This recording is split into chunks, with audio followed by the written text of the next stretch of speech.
Who would have thought my first day on the job I'd be handed a murder? I didn't know what to expect, but it certainly was a roller coaster when I got the call to take the Sandra Weisberg case. I decided to jump right in and go to the scene of the crime to look for clues.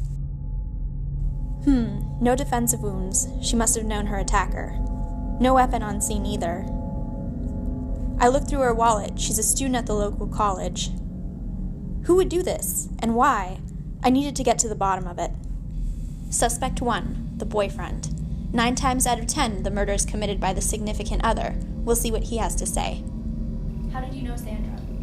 We met in class about 2 years ago, and then we started seeing each other after class to spend some time studying, if you catch my drift. How was your relationship? It was pretty good, nothing really much ever happened. My last witness says that you had a fight last night. Oh, yeah, that. She was just complaining about some professor thing or something, and then I wasn't really listening. She got all mad that I wasn't listening, so you know how they get about that. Where were you between 7 and 11 last night? I was at the bars. Do you have anyone who can back that story up? Yeah, a couple friends and a bartender. Suspect 2, the roommate. Living in close quarters can cause conflict. Could she be the murderer? How did you know Sandra?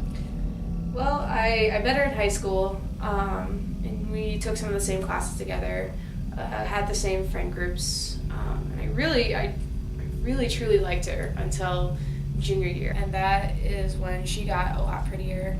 A lot of the guys started talking to her more than they were to me, and she just started being better at literally everything. And I got so jealous, and I was so sick of her. And then college applications came around, and I was so excited to just get away from her and be away from her. And then I found out that we were going to the same school, and I was super upset about that. But I told myself that I was going to keep my distance from her. Then I found out that we got assigned to be roommates, and I had a really tough time getting out of that, so I had to live with her. So you'd say you two don't get along? No. Do you have any idea of who could have done this to her? Well, yesterday when I was coming home from class, I walked up to our room and I heard some fighting coming from inside the room. There was lots of yelling and stuff. So I think that was her and her boyfriend. So I don't know if that's anything to follow up on. Where were you between 7 and 11 last night?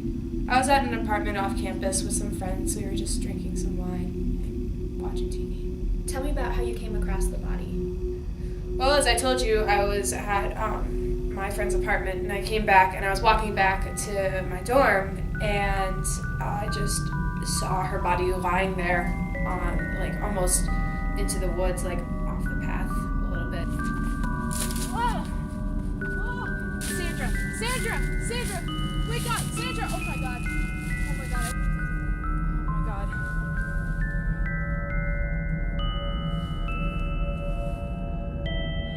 Hi, I am on the pathway between the Sylvan bus stop and Orchard Hill, and I just discovered a dead body on the path.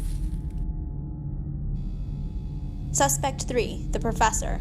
All those long nights doing research together. Maybe she knows something. How did you know Sandra? I first met her when she was in one of my classes her sophomore year. And I understand she helped you with some research? Yes, she did. She helped me with some of the archaeoastronomical work that I was doing down on one of the Mayan temples in Belize. She was helping me gather the data and create my 3D model. Do you have any idea who could have done this to her? Not sure, but I do know that she was always hesitant to go back to her dorm after we finished up with the research for the night.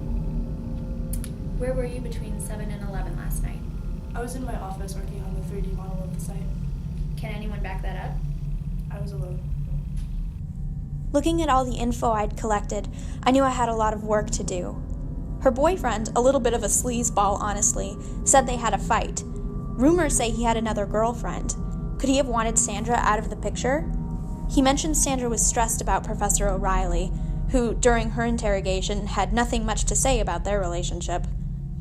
But what really caught me off guard was, in the midst of researching, I found supporting evidence that Sandra's research was being plagiarized by her professor word for word. Could this be a motive for murder, to keep Sandra quiet? Sandra's roommate found the body and admits that they didn't get along. Since housing wouldn't give her her own room, did she take matters into her own hands? After countless late nights agonizing over the evidence, I'd finally figured it out. Who'd done it and why? This was my first case. I didn't want to waste any time in arresting them. I didn't want them to get away. The jig's up, creep! What? You're going down for the murder of Sandra Weisberg. Why? We found your DNA at the scene. You're under arrest. No, you have nothing. I didn't do it! I didn't know this case would mark such an exciting start to my career. The prosecutor put that perp away for life, and my boss fast-tracked me to head of murder investigations. I was just happy I could bring justice for Sandra Weisberg. Case closed.